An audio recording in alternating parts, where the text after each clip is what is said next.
All right. Hello, people. Welcome back to the second week of our course. I'm happy to have this wonderful live audience, but I also would like very briefly to address our video audience, who will no doubt be watching this long after I'm dead on MIT's OpenCourseWare.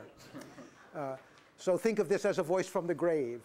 You will sometimes notice, you in the video audience will sometimes notice that as I'm lecturing to this lively group, I will turn this way and look up. You should realize that what I'm turning toward and looking up at is this projection screen, which we will show you. And it sometimes has this outline on it, which guides us through the, hopefully guides us through each lecture, and sometimes has other information and material on it.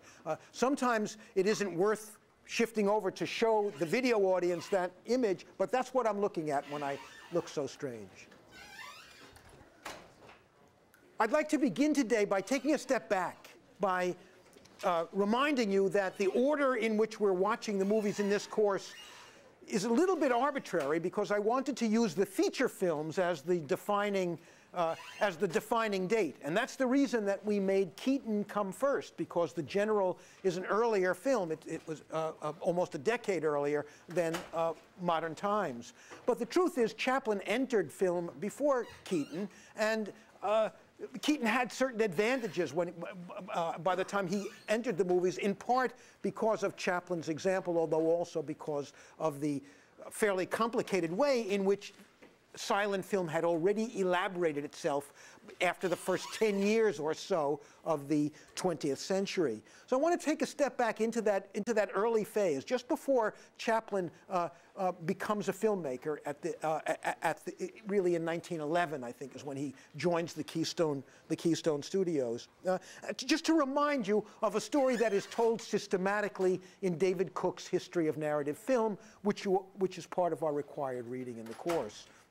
And I hope you will attend especially to the details Cook offers about those early years in Hollywood. If you read those chapters from Cook about the early years of Hollywood before Chaplin, the movies before Chaplin, you'll recall that one of the most fundamental things that happens before Chaplin even appears is the establishment, essentially, of the industry I was describing last time. The migration to the West Coast is worth mentioning, because movies, of course, begin their career in the United States on the East Coast. Edison's first movie studio was in East Orange, New Jersey.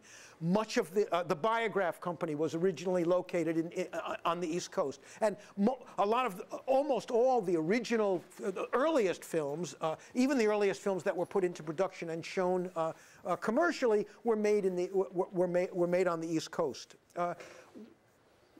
Why did people move to the West Coast? Why did Hollywood become the sort of center of the movie industry? What explains it? It happens very early, so one might think of it as a very important moment in the history of culture, of popular culture, because Hollywood remains, for all the changes that the movie industry has undergone, Hollywood remains a kind of the kind of center of what is now a kind of global enterprise of movie making.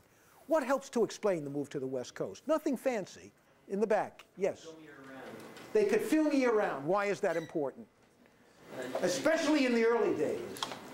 You can make movies whenever. You don't have to produce them in the summer and then. Yes, you're not dependent on the weather. You're not as dependent on the weather. The sun always shines in California.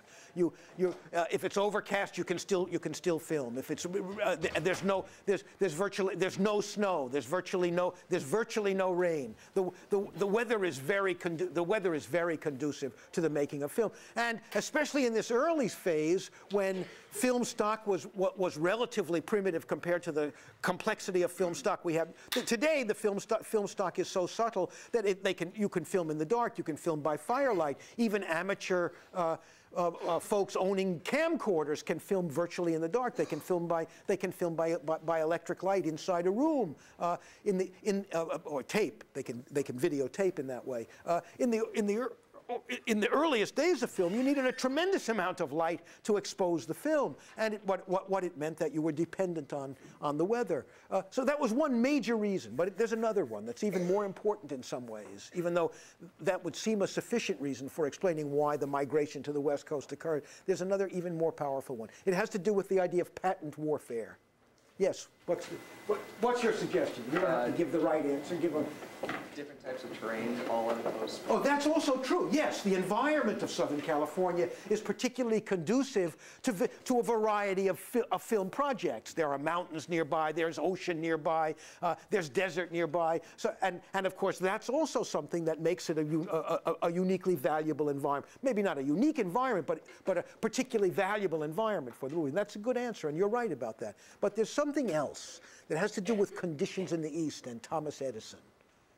Remember, Edison, in a certain way, wanted to lay claim to virtually every invention in the early part of the 20th century, and he was primed to do so. He was already recognized as a great genius, as the premier entrepreneurial inventor of his era, and he immediately, as he had done with other projects of his, began to take out patents to try to control the use of movie technology. He wanted to become the Edison monopoly. He was fantasizing that he would control the movie, whatever the movie industry would become. Edison's company fantasized it was going to take control of that. And in fact, the Edison company hired law enforcement officers, and according to some historians, even in some places, hired goons, thugs, to go and break up the sets and the shooting of rival producers who were, according to Edison, infringing on Edison copyrights. So the another reason for the move to the West Coast was a lot of entrepreneurial movie makers wanted to get free of the patent police. They wanted to get out from under the scrutiny of Edison and his police. And by running to the West Coast, they were able to do so. And in fact, Edison was unsuccessful in controlling the technology, as Cook and other historians have made clear to us. So the move to the West Coast is a very important one. And I will return to the cultural, the historical, and ideological or intellectual implications of that move to the West Coast in a few lectures, maybe next week if I get the opportunity, because I want to talk a little bit more about what it meant for American movies that film was made on the farthest western verge of the society, away from cultural centers, unlike the way in which movies developed in Europe. And I'll talk about that implication a bit later, probably next week when we talk about the great German silent film that concludes our segment on silent films. So even before Chaplin enters, the rudiments, more than the rudiments, the basic system of mass production, of studio-based production, of manufacture of the films in one place, and then the distribution system that developed, in which theaters essentially rented or purchased films from the producers, was already in place. And of course, the two great figures here is Thomas Ince, the great figure, and Cook writes very well about Ince and his contribution to the movies, probably the person to whom we could attribute the invention of the movie studio, I suppose, and Max Sennett, who developed the Keystone Studios, out of which so many important early comedies emerged, and the studio to which Chaplin joined when he came to the United States in to become a movie maker after I think 1911 or 1912. So Ince and Max Sennett are important. And one might say one further thing about this moment.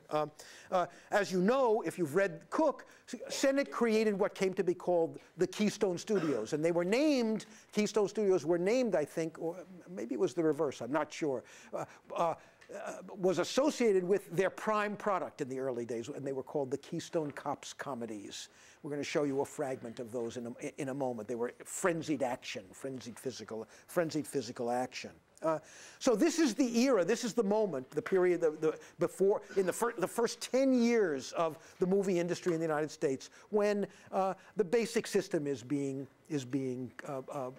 by trial and error worked out. And by the time Chaplin comes to join the system after the first decade or so of the 20th century, the system essentially is in place. There are already a number of famous performers, both in comedy and in drama.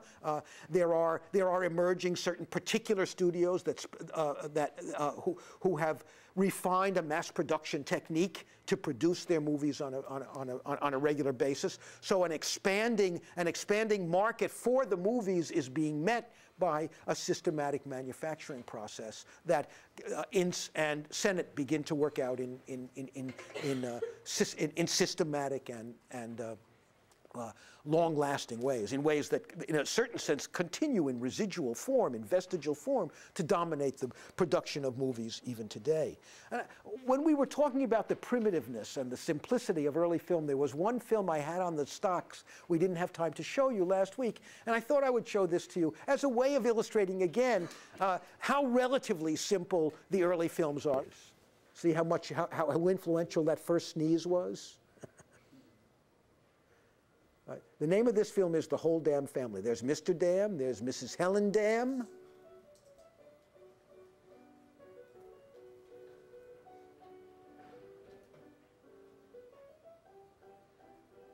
There's their son, Jimmy Dam. The simplicity of these movements are part of what's interesting to us. I mean, this is still an era in which people are just fascinated by the idea that movies capture movies. But what's the joke here? And the joke is embedded, I suppose, in the title, The Whole Damn Family. There's Miss I.P. Dam. There's Baby Dam. What an actor.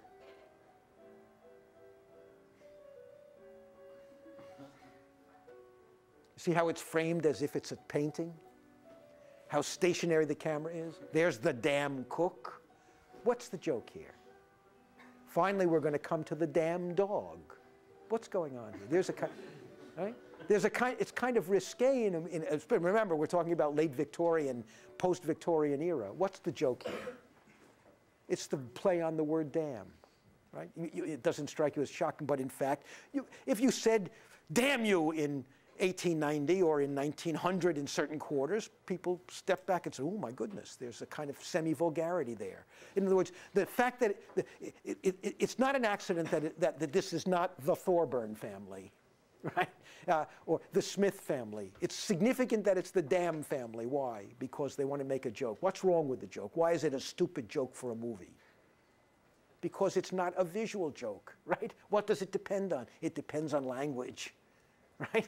In other words, it's almost as if the whole point of this film depends on a joke that depends not on anything that you could experience visually, but that is resident in a verbal trick. And it's a trivial joke. It's not much of a joke, but the film depends upon it. And it's evidence in a very modest but at the same time dramatic and obvious way of of this process whereby the new medium, this new visual medium, has to emerge out of media, some of which are not visual at all, but are verbal. And it's as if early filmmakers haven't yet learned fully how to exploit the qualities of the medium they're working in. So it's a verbal joke rather than a visual joke. Much more powerful and much more successful were the Keystone Cop comedies themselves. And we have one example of that to show you. I'm not sure that this is a characteristic example, but it's close enough to give you a sort of sense of what the Keystone comedies were like before Chaplin entered the game.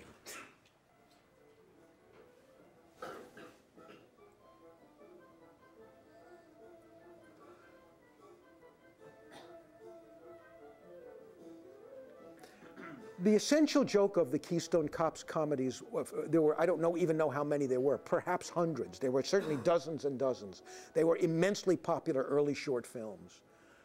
Some scholars film scholars have speculated that one reason for their popularity was that they made fun of policemen, that there was an implicit sort of mildly anarchic impulse in these early comedies because authority figures, people in uniform, were being shown to be clownish in some way.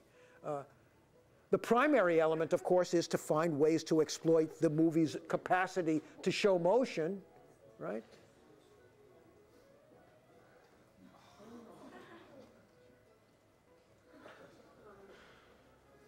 And one reason I want you to see this relatively crude example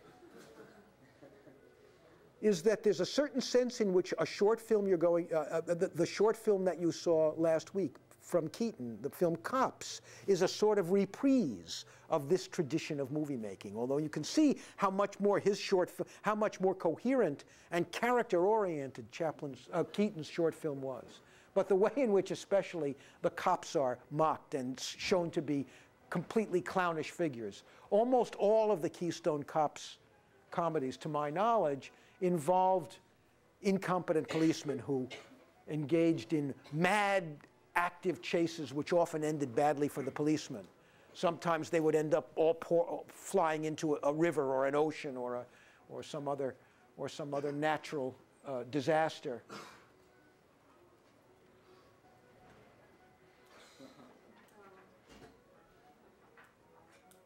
And I think, you can also see, there are, look at that. That was actually a very dramatic effect for an early film, right? So there's an awful lot about this that would have interested early. Seeing that car turn over, some people in the audience might never have seen that in the movies before. And one could say that these films, in a certain way, anticipate a great deal of the ridiculous action-adventure activity that we see in films even today. But this is typical of those early films where they'll make incredibly implausible jokes just for the sake of making the joke. And I'm not sure. All right, a Max Sennett comedy. This is the kind of comedy then that was being made by the Sennett studio before Chaplin arrived. There were also certain figures. Fatty Arbuckle, who worked with the fat comedian who worked with Buster Keaton, is an example, who had already begun to establish comic personae, something like the persona that Chaplin and Keaton created. So they were not the first to do this, and there was a subtler and already somewhat more character-oriented comedy beginning to emerge before Chaplin appears. But Chaplin's entry into American movies is also a turning point, a fundamental turning point, as many scholars have recognized. And it's a turning point primarily because what Chaplin introduces, introduces many, many things to comedy, but he introduces one thing especially, or at least two things especially. The first thing that he introduces is what we might call the principle of the slow down. Instead of frenzied motion all the time in Chaplin comedies, there are moments of quiet. And in these moments of quiet, and this is why they're important, what begins to happen is an attention is thrown away from violent, frenzied physical action toward character. What Chaplin introduces into movies is a somewhat more systematic and serious interest in character than had ever occurred before. And what follows from that introduction, from slowing down the action, creating moments of human interaction in which the interest is essentially psychological and individual, rather than an interest simply in frenzied motion and jokes, or frenzied motion and suspense, which is what you would get from a Griffith melodrama. What you're getting is, so this introduces several things. First of all, it introduces a tonal variation. It means that in the middle of comedies, there could be quiet, serious moments. And in fact, it becomes the hallmark of Chaplin's comedy that it really is often not funny, or at least that it's based on unfunny materials, and that there are poignant and moving moments. It's as if Chaplin combines comic and melodramatic elements, especially in his best work. I don't mean that when he came into the films, he began to do this. In fact, he discovered how to do this in the course of his career, about which I will speak in a moment. So Chaplin brings a new interest in character and in psychological nuance, and because of that, introduces tonal variation, a complexity of tone. We think of the tramp figure as indelible and unchanging in a certain way. His costume always the same, his face always the same, the kinds of problems he gets into always similar, and that's partly true, but the tramp was not born fully dressed in Chaplin's brain. He evolved the champ over a series of short films in the period from 1911 through about 1913 or 14. And one way I can dramatize this for you is to show you how Charlie looked in the very first film he appeared in. He was not an actor. He was not a director in this film. He was just an actor, and he was a walk-on actor. He was not the star. The camera had an immediate affinity for him, and after people saw this film, it was the first film he appeared in. This is still from a film called Kid Auto Races at Venice, It's a kind of documentary about soapbox racing. And the Chaplin character had just been hired by Max Sennett to join this Keystone Studios, and he made an appearance in the film. He really didn't have anything to do, but his appearance in the film caused all kinds of interest in the audience. The audience wanted to know who that character was, why he was so interesting, and what was interesting about him. You can see the beginnings of the tramp costume there, but not the complete tramp. Here's another early version of Chaplin, with his wearing a long coat and not looking very nice. This is Charlie is supposed to be drunk in this picture. That's one reason he looks nasty. And it's in a film called Mabel's Married Life, and he's actually in conversation with a dummy in this sequence. But you can see here that the long coat violates our idea of who the tramp was, and so it took a while before the Chaplin persona completely emerged, and it was partly a matter of trial and error, although very quick trial and error. I want to say a word about Chaplin's career to give you a fuller sense of how swiftly he became an icon and how significant his example is for our understanding of the power of movies. Chaplin's dates are 1889 to 1977. And his early childhood, he was born in England, and his early childhood is actually the stuff of Dickensian melodrama.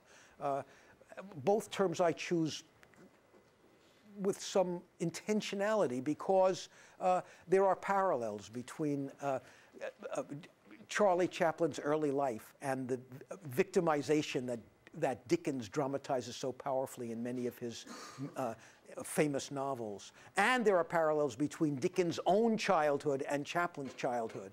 Dickens, the great 19th century novelist who, like Chaplin, was interested in victims, laid emphasis on the problems of vulnerable people, of women, of children, who wrote variations on what we might call the mortgage melodrama all his career. His greatest works could be said to be forms of melodrama. I'm talking about Charles Dickens, the great 19th century English novelist. And Chaplin grew up in an environment that was steeped not only in Dickens, but in the traditions of stage and novelistic melodrama that permeated European culture, and especially English culture of this time. But his life was a very difficult one in some ways as well. His father died when he was 8. His mother was in and out of institutions all of her life. There were periods in Chaplin's life when he was just a little child, when he was literally completely abandoned, and he and his older brother spent time living in doorways in the streets of London. He was literally a homeless urchin as a child. He began to act on the stage from the age of 7. And almost immediately was recognized as having astonishing gifts. He worked from 1906 through 1913 for a theatrical company in England called the Carno Company, K-A-R-N-O. And it was a company that put on a certain kind of theatrical anthology in which there would be skits, comic skits, and serious skits acted out. Sometimes, when the skits were over, people would come and do there would be song and dance numbers. Sometimes just straight singing. It was a kind of British variety show, influenced especially by the traditions of the British music hall. And the Carno Company was a traveling company. First, Chaplin worked with the company all around the British Isles. And then, in I think 1909 or 1910, the Carno Company made a triumphant tour of the United States. By this time, Chaplin was one of the leading actors in this. One of the great features of the Carno Company performances were pantomime performances, and Chaplin was a particularly brilliant pantomimist. So he had a very significant career. He was already a successful performer on the stage in the Carno Company, and drew on traditions of performance. His father had been Chaplin's father was a popular singer who actually, his songs were published, and he sang in the music halls for a certain period. And Chaplin's mother had visions or fantasies of being a performer herself and used to perform in privately to Charlie. So Charlie was steeped in performance, steeped in theater. And as a young boy, from the age of 7 on, was already sort of acting on stage. Almost continuously after the age of 8 or 9, made his living as an actor. So as a relatively young man, he made a trip to the United States with the Carno Company. The Carno Company toured various cities in the United States, was a great success. A second tour almost immediately followed, I think, within 6 months. And on that second tour, Max Sennett saw Chaplin perform and went and hired him away from the Carno Company. We saw that Chaplin had certain gifts as a performer that would work in the infant medium of the movies, and hired him away. And it was an inspired decision. When Chaplin first joined the Keystone Studios in I think it's 1911. The date is in Cook, so be careful of my date may be a year or two off. But around 1911, he joins the Carno Company. His first few films, his first 3 or 4 films, he's just a performer in. But he has an immediate affinity for the camera as well. And within half a dozen films, he's already beginning to direct as well as to act. And within a relatively short time, he's in control of he gets to be in control of every aspect of the making of film. Of the making of his films. We can get some sense of how richly and symbiotically the audience reacted to the character of the tramp that Chaplin created by talking in monetary terms about the development of his career, about the progress of his career. He officially joined the Keystone Company in 1914. He was hired in 1911, 1912, came over to the United States, and from 1914 and 1915, just that 1 year, he worked for the Keystone Company and made 35 films in that 1 year period. He received what was then a princely salary of $150 a week. The final films of those 35, the last 15 or 20 or so of them, featured the tramp figure who had now been fully elaborated in various adventures that became characteristic of Chaplin's vision of the tramp. And they were unbelievably popular, by far the most popular shorts that had ever been sent out of any movie production company. And they made Chaplin a household name, first in the United States, and then fairly quickly all over the world. So successful were those early films that in 1915 he was hired away by another company, the Essanay Company, E-S-S-A-N-A-Y. And for another year, 1915, 1916, he worked just for the Essanay Company. But his salary went up from $150 a week to $1,250 a week in 1 year. And that's a gigantic, more than $1,000 a week in 1915 is an unbelievable fortune, of course.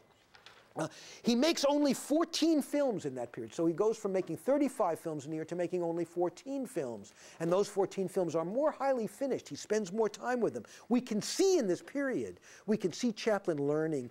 We can see Chaplin enacting in small the Fred Ott principle. We can see Chaplin enacting in small the principle I talked about last week, in which we see him learning to develop performance styles that are appropriate to the camera, appropriate to cinematic experience, developing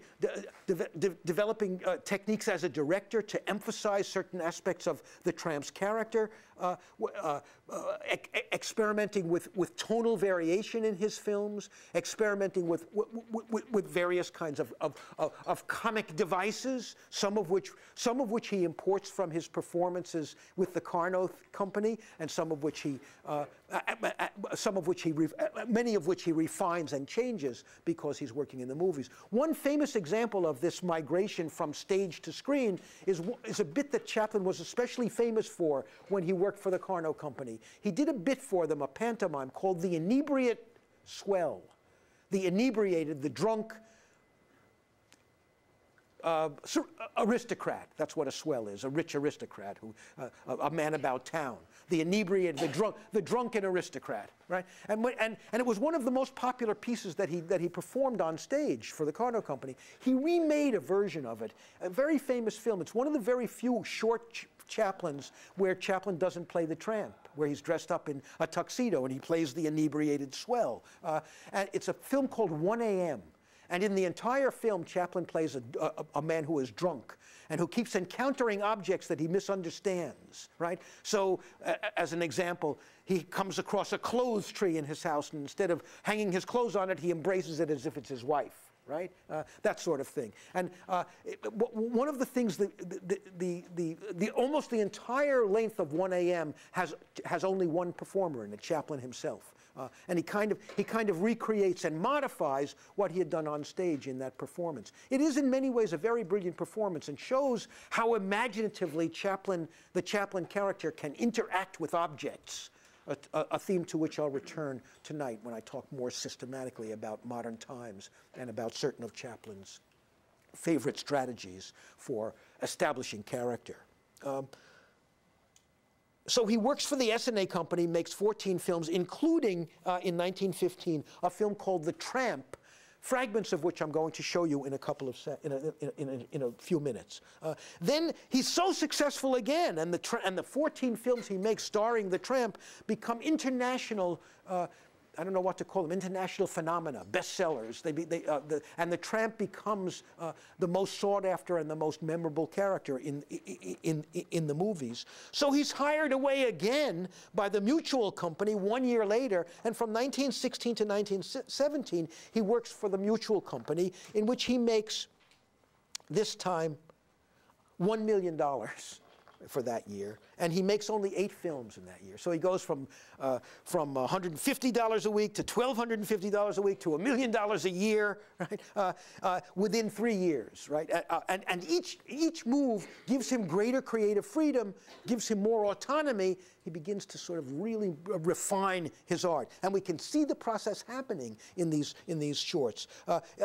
In the films you're going to see tonight, both of the short films, Easy Street, 1917, and The Immigrant, also made in 1917, come from this Mutual period. And I mention this to you because they're already, in some sense, sophisticated films, even though they're not full feature-length films. And you can see that Chaplin is bringing all the resources of his narrative skills, of his skills in creating character, to bear on those films. They're already, in some sense, sophisticated works of narrative. There is an apprentice period that occurs earlier, which I have just described to you. Finally, in his career, he moves in 1918 to a company called First National, which he those are the people who pay him $1 million. I'm sorry, I made a mistake. His Mutual salary was a mere $670,000. He gets $1 million when he goes to work for First National in 1918, when he makes, among other films, one of my favorite Chaplin shorts, a film in which we see the Tramp character playing a GI in the First World War. It's called Shoulder Arms. And it's a characteristic Chaplin short, except that now what Charlie is doing is contending with the Kaiser's army. He's fighting World War I. In earlier films, we'd seen him fighting ice storms. We'd seen him fighting against hunger. We'd seen him literally fighting in the boxing ring in a film called The Champion. We'd seen him working as an assistant to a pawnbroker in a film called The Pawnbroker. A whole series of jobs and by the time we get to 1918, it's almost as if the Tramp has held virtually every job you could imagine. He can't hold the job for long because he's a bum. He's a tramp. He's footloose. Again, a theme to which I'll return when we talk about modern times this evening. And then finally, in 1919, Chaplin has become such a gigantic figure, such an international icon, that he joins with certain other icons. D.W. Griffith, the greatest, most famous director of the silent era, and Mary Pickford and Douglas Fairbanks, the two most famous actors after Chaplin of the silent era. The four of them get together and they form United Artists. And they formed it in part to create their own company so that they would be able to control their artistic output. And when Chaplin, working for United Artists, beginning in 1919, Chaplin goes to work on his feature films, and he makes the great film, the great silent features that are at the heart of his achievement. He makes The Gold Rush in 1925, a film called The Circus in 1928, a more imperfect and broken-backed film in some way, but full of some of his most imaginative comic performances. One of his great films in 1931 called City Lights, And then finally, in 1936, the film you're going to see tonight, already deeply into the sound era, a film that remains in some fundamental way a silent film, Modern Times. Chaplin then goes on, after the sound era is over, to make a series of movies in the sound era, and they all have some modest interest for us because they're Chaplin films. Some images from them remain very famous to this day. In fact, one of them was in the New York Times today. Does any of you notice it?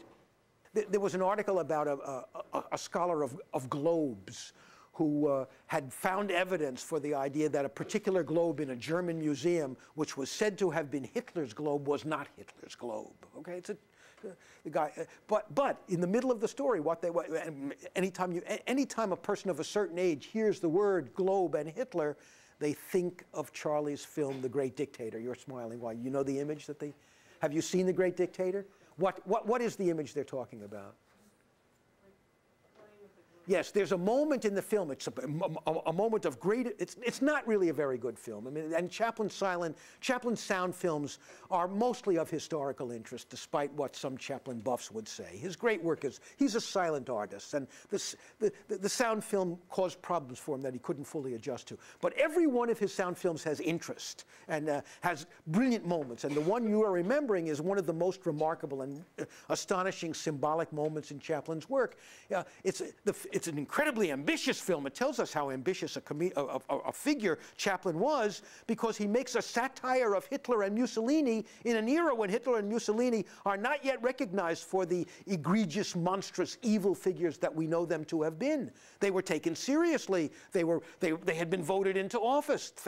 Millions and millions of people thought they were admirable leaders. So when Chaplin made The Great Dictator in 1940 or 41, he was doing something incredibly daring, and he was actually showing that he thought the movies were an art form capable of taking on the largest political subjects. So even though there are problems in the film, and it's not an absolutely great film, not memorable artistically in its own way, there are moments in it that are remarkable, and it's also a significant document because it reminds us of Chaplin's ambitions as an artist. Chaplin was one of the very first filmmakers, along with D.W. Griffith, I suppose, to realize that the movies had an aesthetic possibility, an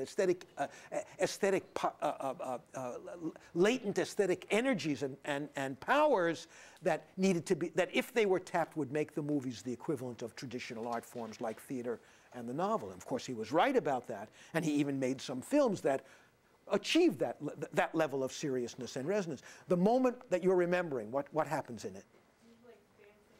Yes, it's a moment of sort of manic glee in which the Hitler character, played by Charlie Chaplin, takes a globe out, and it's like a balloon, and he pops it up and down, and we see him throwing it up and kicking it with his foot like that, but it's a kind of fantasy of world domination. It's supposed to show what a ridiculous and infantile figure this mock Hitler is, and it is the most memorable image from that film. So in this article that really had nothing to do with Chaplin, there was a picture of Charlie playing Hitler, kicking the balloon up and down. And one reason that I think it's significant is that it's a mark of Chaplin's greatness as an artist, that even in his imperfect texts, even in the films that really do not belong to the category, to the most important category of his most lasting and valuable art, they still are part.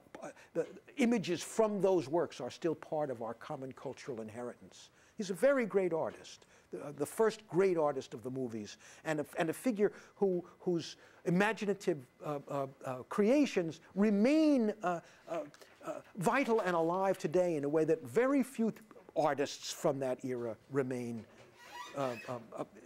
similarly accessible and important to people. And it's a mark of the reach of Chaplin's imagination that this is so, of his importance as a figure.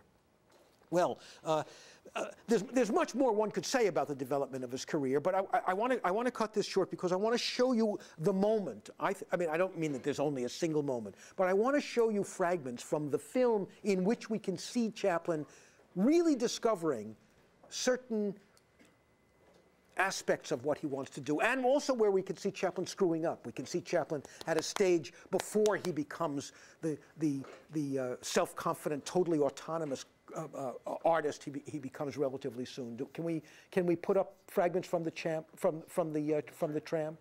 This is a film appropriately called The Tramp, in which, and it's a fairly characteristic Chaplin film, but I think it's the film in which, among other things, Chaplin discovers that he can marry melodrama and comedy. It's the film in which he discovers that he can do effects that are pathetic and poignant and sentimental and mix them with comedy in ways that are interesting. So here's a scene where Charlie is rescuing a damsel, right? And he does it in a kind of comic way. He's a kind of bum himself, but he's always a kind of chivalric figure. All right, can you jump ahead? Let's just show the next one, Greg. I'm just going to show you a bad moment here. After he rescues this girl, she turns out to be the daughter of a farmer. He's then hired by the farmer by the farmer in gratitude, and then we get this bit. And I'm showing you this bit partly because I want you to see that it isn't really all that funny, or that it's just kind of easy slapstick.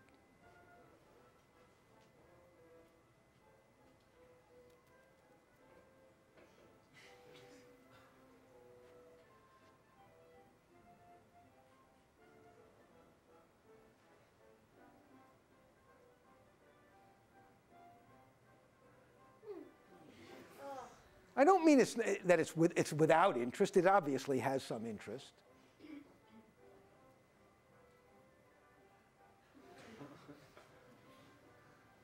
But this incompetence is inconsistent in some respects with the coherent character that he's going to begin to create. I don't mean I shouldn't. It's never that the Tramp becomes this fully competent character, but this kind of joke here. Look at this. That's a foolish joke. That makes him, that trivializes him in a way. Can you think of examples of that in Keaton?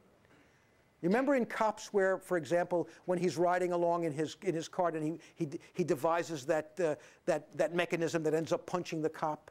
That would be an example of a kind of, it's a joke, but it sort of violates the spirit of the movie. It's as if it seems a piece of debris that is forced into the film that may have a comic moment, but makes the film less coherent. That kind of thing is characteristic of the Tramp. A bit later in the Tramp, I don't have time to show you this passage. A bit later in the Tramp, we see Charlie confronting the woman that he had rescued and discovering for the first time. Is it a long sequence, Greg? Well, put it up while I'm talking, if you can find it. You can see in this sequence, which I'll let run behind me while you pay attention to my words, and while the camera looks at it and then comes back to me, what you can see happening in this sequence is Chaplin discovering how he can be not just comical, but sentimental, how he can elicit sympathy from his audience, create sentimental effects. In other words, what Charlie has just done here in this image is he's meeting the girl's boyfriend. He didn't know the girl had a boyfriend. He was falling in love with her. Watch his expression here.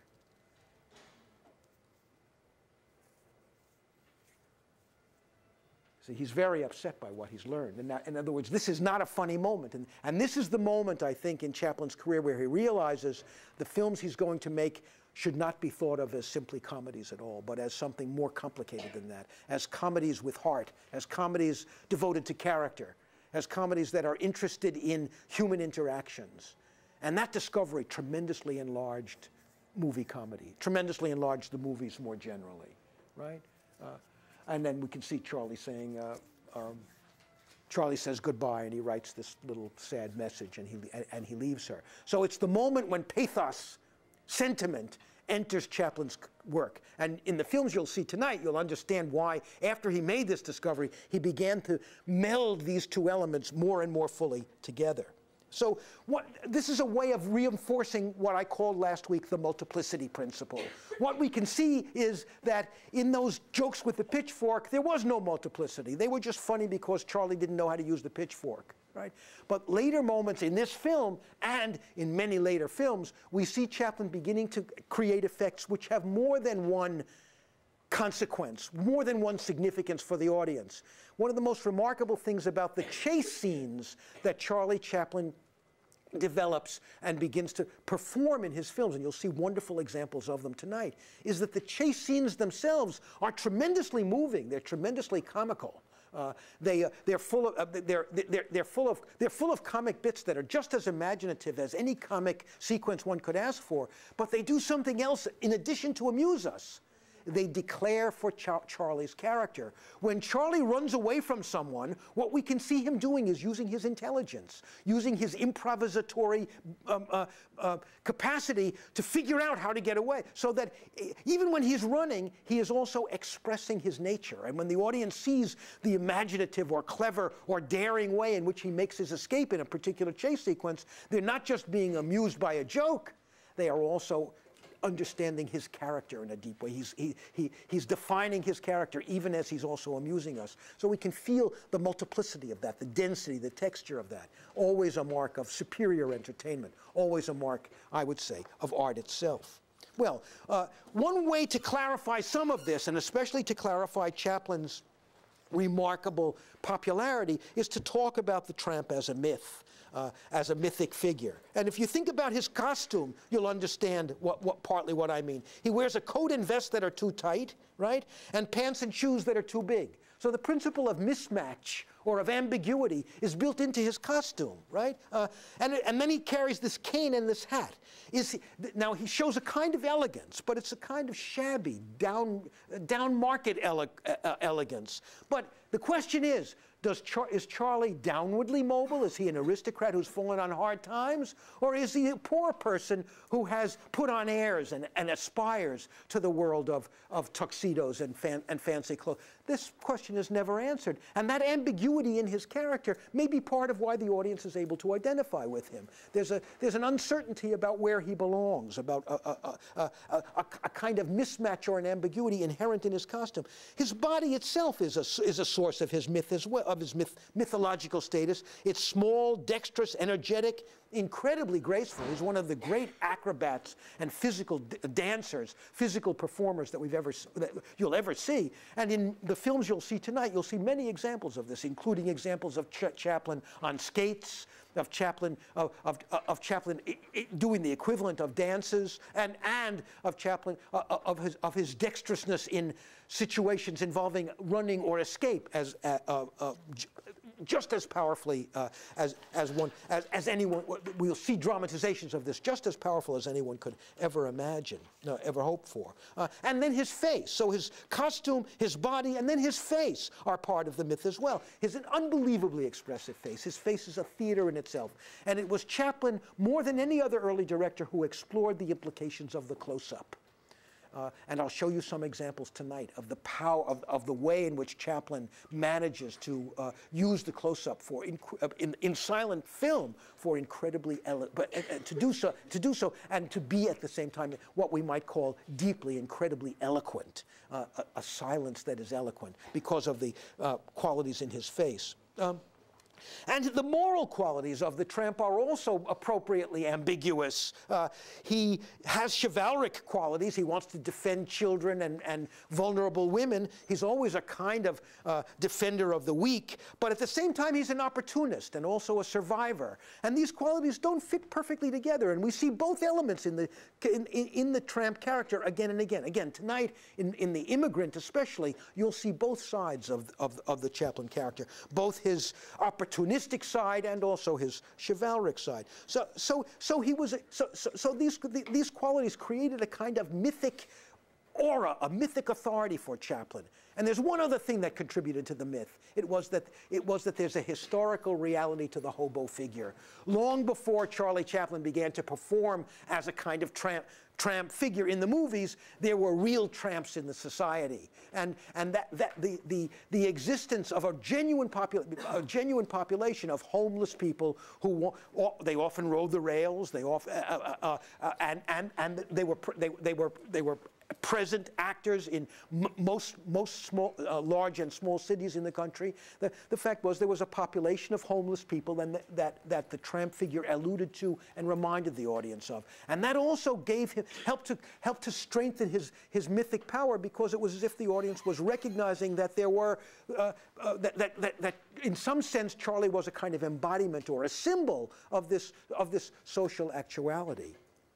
So he had a kind of mythic power that communicated itself to his audience, and it meant that every repetition of a tramp film, which might very well go through the same motions but put the tramp in a slightly different environment or a slightly different job, would be pleasing to the audience. Some principle of repetition and variation, right? Well, finally, the paradox of Chaplin's work, and the paradox I want you to think about tonight, and we'll end with this point.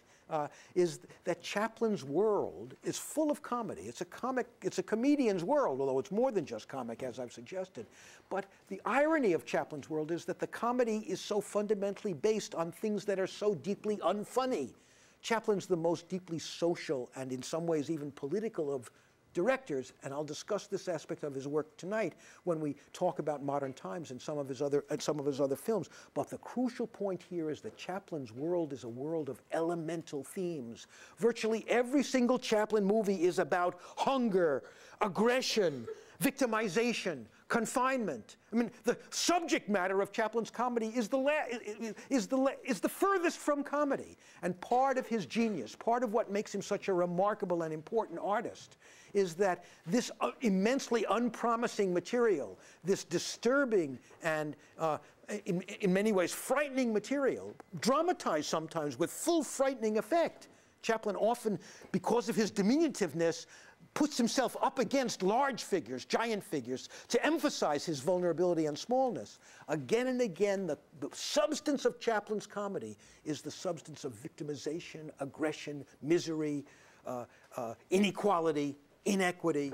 In other words, the subject matter of Chaplin's work is the furthest from comedy, and yet he makes enduring comedy, enduring melodrama out of those unpromising materials. That paradox is about Chaplin's world is at the heart of his work, and it's at the heart of why of all silent directors, his very best films remain interesting today intrinsically, not just because they're wonderfully interesting artifacts, but intrinsically because they remain serious, valuable films. Some of the films all of the Chaplin films you're going to see tonight, the two shorts and Modern Times, fit that description, as I hope you will agree.